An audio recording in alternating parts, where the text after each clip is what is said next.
और मेरे भक्तों, आप लोग कैसे हैं? आज जो मैं आपको कहानी सुनाने जा रही हूँ ना, ये सबके जीवन में ये चीज़ें होती हैं, सब उससे परेशान होते हैं। तो बहुत ही इंटरेस्टिंग कहानी है, लास्ट तक ज़रूर सुनिएगा। और एक भक्त की कहानी है जिसके जीवन में समस्याएं ही समस्याएं थीं। एक ख़त्म होती तो दूसरी आ जाती। नौकरी में भी उसका कुछ अच्छा नहीं चल रहा था, मतलब पूरा जीवन जो है उसका समस्याओं से भरा हुआ था। और वो कह रहा था, मैं इतनी पूजा पाठ करता हूँ, भगवान का इतना नाम जप करता हूँ, सब कुछ करता हूँ, लेकिन मेरे जीवन से समस्याएं जा ही नहीं रहीं।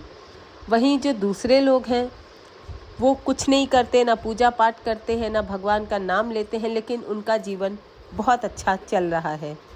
तो क्या फ़ायदा है इतना नाम लूँ, इतना नाम जप करूँ, इतना पूजा पाठ करूँ, जब समस्याएं ही जीवन से नहीं ख़त्म हो रही? तो क्या फ़ायदा इस चीज़ का? ये सब उसके मन में डाउट चल रहे थे, जैसा हम सब इंसानों के मन में चलते हैं। और एक दिन क्या हुआ कि उसकी नौकरी भी चली गई, उसे नौकरी से निकाल दिया गया। अब वो शाम को अपने घर पहुंचा, बहुत देर तक भगवान के सामने बैठा रहा और सोचता रहा, क्या करूं, क्या करूं, भगवान ने ऐसा मेरे साथ क्यों किया? मैं तो भगवान का बहुत बड़ा भक्त हूँ, सारी दिन रात उनका नाम जप करता हूँ, उनकी पूजा करता हूँ हैं। और घर में भी लोगों को मतलब छोटी मोटी बीमारियाँ होती रहती थी, मतलब होता है ना आम जिंदगी में, कभी किसी की तबीयत ख़राब हो गई, कभी कुछ, मतलब ऐसा छोटी मोटी चीज़ें चलती रहती थी उसके जीवन में। और उस दिन उसे नौकरी से भी निकाल दिया गया। अब तो वो बोला कि भगवान, अब बहुत हो गया, अब जो है मैं ये चीज़ें सहन नहीं कर पा रहा हूँ, आपको मुझे इस समस्या से निकालना होगा, नहीं तो क्या एग्ज़ाम्पल आप सेट कर रहे हो लोगों को कि पूजा पाठ करो, भक्ति करो तो आपके साथ अच्छा होगा, लेकिन मेरे साथ तो कुछ भी अच्छा नहीं हो रहा है। तो आपको ही मुझे इस चीज़ से बाहर निकालना होगा और मुझे आपसे बात करनी है। तो आप जो है मेरे सपने में आइए। अब ऐसे तो प्रभु आएंगे नहीं बात करने। तो उसने कहा, आज आप मेरे सपने में आइए, मुझसे बात कीजिए, मुझे, और मैं आपका भक्त हूँ, मुझे आपसे बहुत कुछ कहना है, मुझे आपसे बहुत सी बातें करनी है और अपनी अनगिनत समस्याएं आपको बतानी है और आपको मेरे सवालों का जवाब देना पड़ेगा कि मेरे साथ आप ऐसा क्यों कर रहे हो। खैर, खाना पीना खा करके वो सोने चला गया। अब जैसा कि उसने भगवान से कहा था, भगवान अपने भक्त को निराश नहीं करते हैं। भगवान जी उसके सपने में आए और सपने में उसको दर्शन दिए। अब भगवान को सपने में देखते ही तो वो फूल, मतलब जो उसकी समस्याओं का पिटारा था ना, जो इतनी सारी उसकी लाइफ की समस्याएं थीं, वो एक एक करके वो भगवान के सामने बोलने लगा। मतलब जितनी भी समस्याएं थीं उसने सारी बोल दी कि भाई ये भी चल रहा है, बच्चा बीमार हो गया है और मेरी नौकरी से मेरी जॉब चली गई है, मतलब बतेरी जो समस्याएं थी लाइफ में वो सारी उनके सामने रख दी और बोला, मैं इतना नाम लेता हूँ फिर भी आपने मुझे परेशान करके रखा है। इस भक्त के जीवन में इतनी समस्याएं क्यों?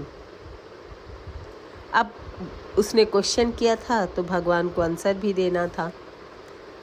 तो भगवान ने कहा, देखो ये तो प्रकृति का नियम है, हानि लाभ तो सहना पड़ता है। तो उसने भगवान से कहा, भगवान जी मैं बहुत बहुत परेशान हो गया हूँ, मुझे इसका कोई सलूशन दो, कोई समाधान बताओ, क्योंकि अब मैं बहुत परेशान हूँ और अपनी इन परेशानियों से थक चुका हूँ, टूट चुका हूँ। तो भगवान ने मन ही मन सोचा और मुस्कुराए कि मेरा जो भक्त है वो नादानी कर रहा है, इस चक्र को नहीं समझ रहा है। तो चलिए, भगवान ने भी उसकी मतलब जो समस्याएं थी उसके समाधान के लिए एक ऑफ़र दिया उसको। तो भगवान जी ने कहा कि तुम एक काम करो, सामने एक बरगद का पेड़ दिख रहा है, वहाँ जा कर के तुम्हारी जितनी भी समस्याएं हैं उन समस्याओं की एक पोटली बनाओ और वहाँ बांध दो। वहाँ बहुत सारे मेरे भक्तों ने अपनी पोटलियाँ, अपने समस्याओं की पोटलियाँ बांध रखी हैं और मैं गारंटी देता हूँ जो समस्याएं बांध के आओगे वो सारी की सारी समाप्त हो जाएंगी और फिर कभी वो समस्याएं आएंगी ही नहीं। पर एक शर्त है। अब भक्त ने सोचा कि अब इसमें शर्त क्या है, तो भगवान ने शर्त रखी कि शर्त ये है कि अपनी पोटली तो बांधना, लेकिन जब वापस आओ तो वहाँ से एक पोटली उठा के लानी होगी। ये भगवान ने शर्त रखी, क्योंकि ये चक्र है और ये नियम है कि क्योंकि कोई एक समस्या तो जीवन में रखनी पड़ेगी।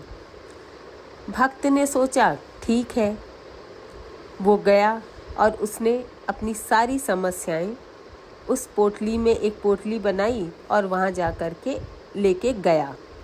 अब वो जैसे ही बांधने जा रहा था तो उसने सोचा कि अरे भगवान ने तो ये भी कहा है कि एक छोटी पोटली लेकर के आनी है, तो उसने अपनी समस्याएं तो बांधी। फिर सोचा अब उठाऊं कौन सी, तो सोचा चलो सबसे छोटी पोटली है उसी को उठा लेता हूँ। तो वो छोटी पोटली जैसे ही निकालने जा रहा था, फिर ख्याल आया अरे लेकिन कहीं ऐसा तो नहीं कि इसमें कोई गंभीर बीमारी ना हो जो मुझे ही ले डूबे। खैर एक दूसरी पोटली के पास गया। उसने सोचा कि अरे कहीं ऐसा तो नहीं कि इसमें किसी अपने की डेथ की समस्या हो, कि मेरा कोई अपना बहुत करीबी उसकी मृत्यु हो जाएगी। फिर वो तीसरी पोटली के पास गया।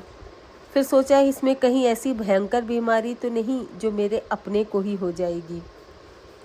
अब बहुत कन्फ्यूजन में था और ज़ोर ज़ोर से चिल्लाने लगा, भगवान ये कौन सी शर्त रख दी, समझ नहीं आ रहा कौन सी लूँ। अब भगवान प्रकट हुए और बोले यही तो एक्सचेंज ऑफर है। भगवान ने कहा छोटी ही ले लो। उसने कहा नहीं, मेरी ही ठीक है, जो समस्याएं हैं उनको मैं हैंडल कर लूँगा, उनसे लड़ना सीख लूँगा और उनके साथ जीना सीख लूँगा। तो इस कहानी से हमें ये शिक्षा मिलती है कि लाइफ में अगर आपकी लाइफ है तो समस्याएं भी हैं, और अगर आपने उन समस्याओं से, उन परेशानियों से लड़ना सीख लिया तो यही जीवन आपको खूबसूरत लगने लगेगा और आपको ये समझ आ जाएगा कि जीवन में आए हैं तो समस्याएं तो आएंगी ही, बस याद करना है, उनको याद करना है ताकि हमें उन समस्याओं से लड़ने की ताकत मिलती रहे। प्रभु को याद करके हर समस्याओं से आपको जूझना है और वो आपको उस समस्याओं से लड़ने की ताकत प्रदान करेंगे। तो यही है ना, हम रोना रोते रहते हैं, अरे वो बहुत खुश है, हम बहुत दुखी हैं, लेकिन भगवान ने कहा कि समस्याएं सबके जीवन में है, ये प्रकृति का नियम है। होप स्टोरी आपको अच्छी लगी हो तो जय श्री राम ज़रूर